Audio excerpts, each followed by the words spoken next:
I was doing a production of Guys and Dolls in Southern California at the Ben Bollinger Candlelight Pavilion Dinner Theater. And I was playing Nicely Nicely Johnson. And outside of the show, I called to leave a message for my friend Steve, who was playing Benny South Street. And his roommate took the message and couldn't remember my name, and then sort of remembered my character's name. So, but Nicely Nicely to him became Squiggly Wiggly. So he said, "That guy called for you, Squiggly Wiggly," and Steve thought it was hilarious and ended up shorting it to Squiggles because I draw, and then eventually to Squigs. So that's how Squigs came about.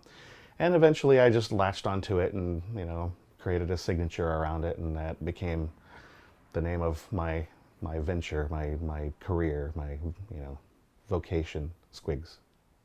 I started drawing just like when most people start drawing as a kid. It was just part of how I express myself, I guess. Color crayons, and but back in the day, I think just drawing my family members and drawing the seasons, and just it was just the way that I expressed myself as a kid, and I just kind of didn't stop.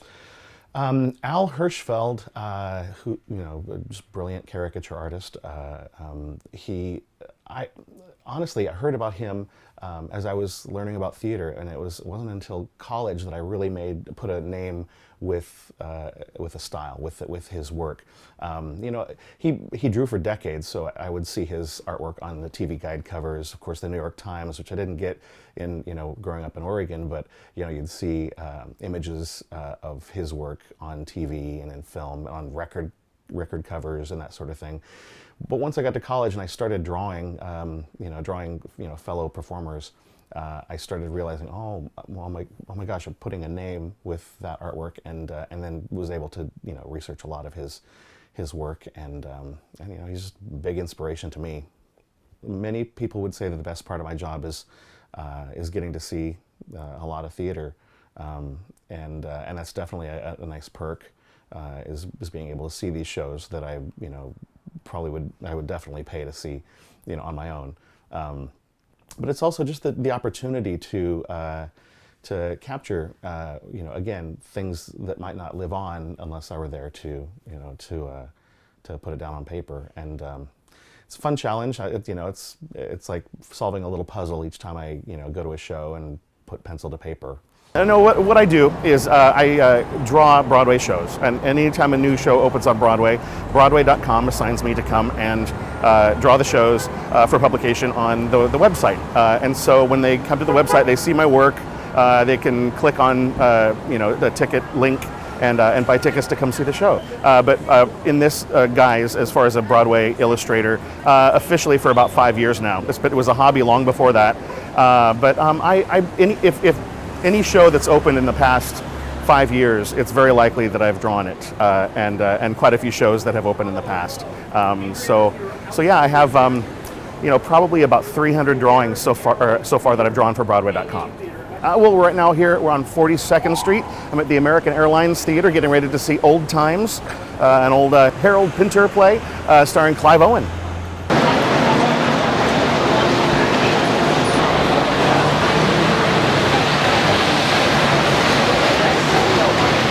It's not an incredibly high-paying job. I'm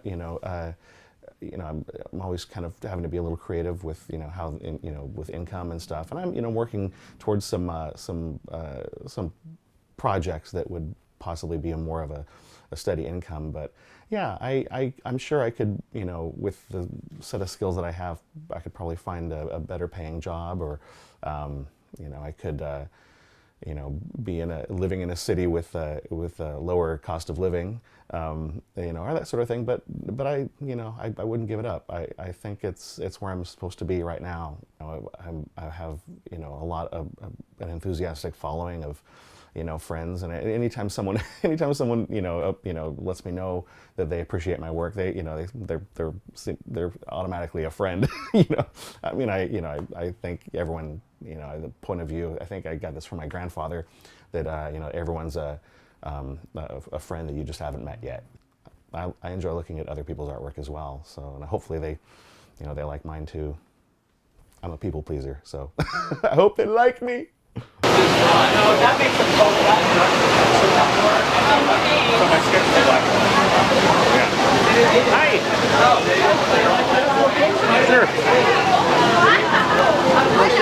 Well, I think I'm suffering from acute case of symbolism.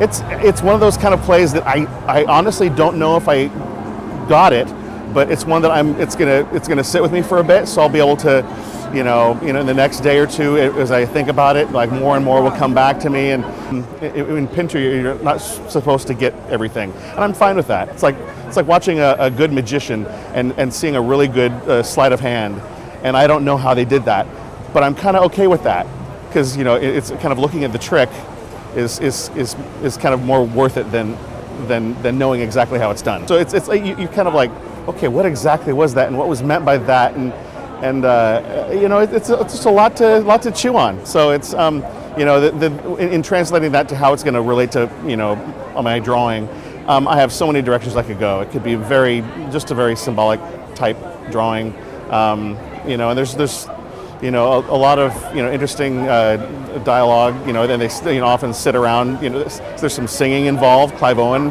has a lovely singing voice, it's a lot of interesting stuff going on. But it'll be interesting to see what comes of it as far as what my sketch will be. So this particular play, and especially since it was so short, it was only just over an hour.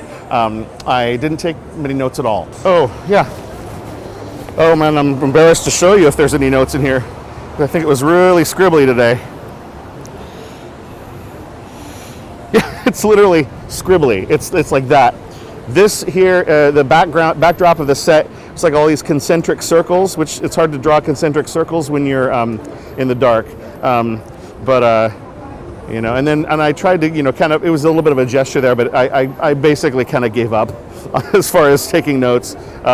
Because I knew that there were a lot of photos online available for this particular productions. After I kind of get my ideas in line, I'll go home and I'll do a bit of super rough sketching, just really like scribbly, and just kind of get some ideas out on paper before I eventually take it to more tight pencil sketching. Once I have my idea in place.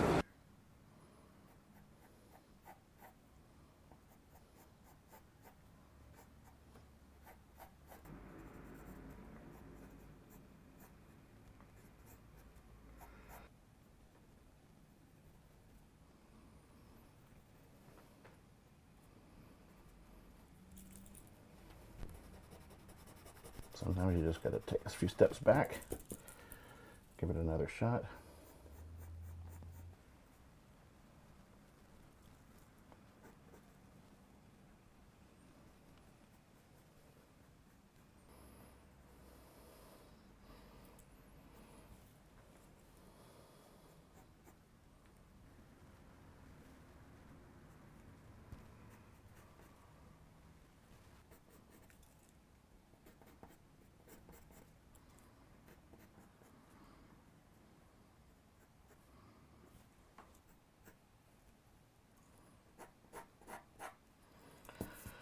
All right, though, I think we're ready to go to ink. Some of these, here's a little trick of the trade. I use flexible curves when I'm doing these longer lines. It just helps, especially if I have a deadline. It helps me to do a really smooth line very quickly. Usually have some time to work on the thing. So I mean, as far as if I do feel too much pressure, often it's my own fault for procrastinating.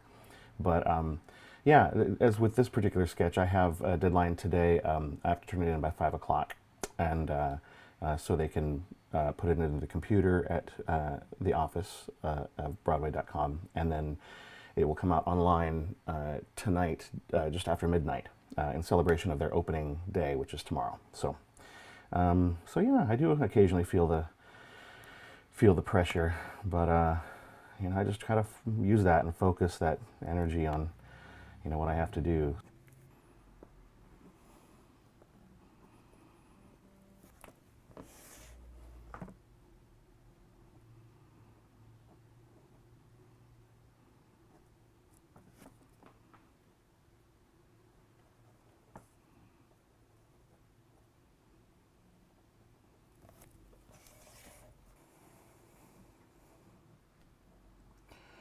In this piece, Clive tends to bare his teeth a lot, in either in humor or, aggression.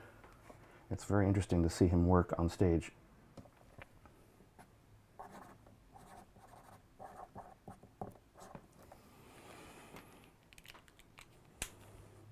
And on to coloring.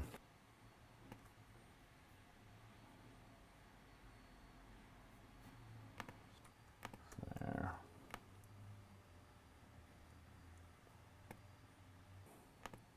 Yeah, I think we're going to go with kind of some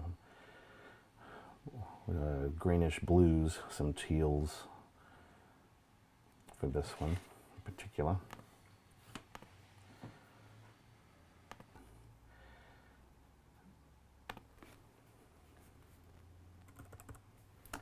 Skin.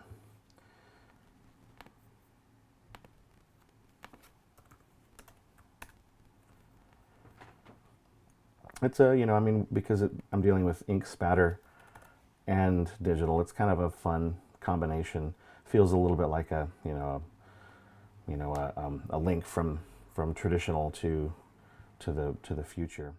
If anything, I just want to leave a legacy of celebration, of being an advocate for the art form or art forms, caricature and theater, which are going hand in hand, but primarily for Broadway theater.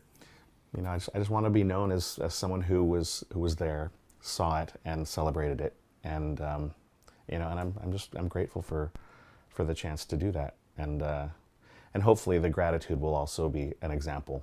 I'd like to leave that as well. Hopefully everyone can find something to be grateful for.